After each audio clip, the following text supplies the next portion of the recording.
Η Οδηγία NIS2 είναι η νέα ευρωπαϊκή νομοθεσία για την προστασία των δικτύων και των πληροφοριών. Ας δούμε τι πρέπει να γνωρίζετε. Το NIS2 είναι μια ενημερωμένη οδηγία της Ευρωπαϊκής Ένωσης που στοχεύει να προστατεύει τις κρίσιμες υποδομές και τις επιχειρήσεις από κυβερνοαπειλές.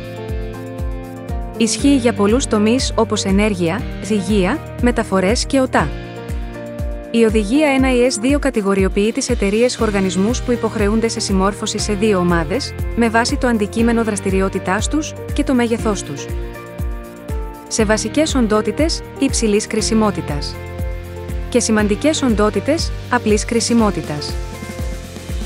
Με την αυξανόμενη εξάρτησή μας από τα ψηφιακά συστήματα, οι κυβερνοαπειλές γίνονται όλο και πιο σοβαρές.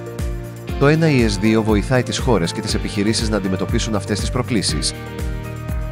Οι οντότητες που καλύπτονται από το NIS2 πρέπει να εφαρμόζουν μέτρα όπως η διαχείριση κινδύνων, η αναφορά περιστατικών, η εκπαίδευση του προσωπικού και η εφαρμογή αυστηρών πρωτόκολλων ασφαλείας.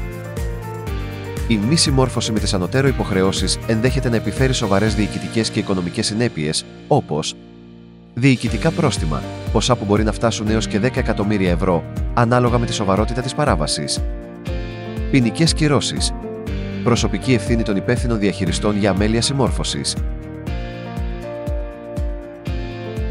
Στην Bright διαδικασία, προσφέρουμε ολοκληρωμένες υπηρεσίες για τη συμμόρφωση με το NIS2, από την αξιολόγηση κινδύνων, την εκπαίδευση προσωπικού, έως την εφαρμογή αυστηρών μέτρων ασφαλείας. Σας παρέχουμε τις λύσεις που χρειάζεστε για να προστατεύσετε την επιχείρησή σας.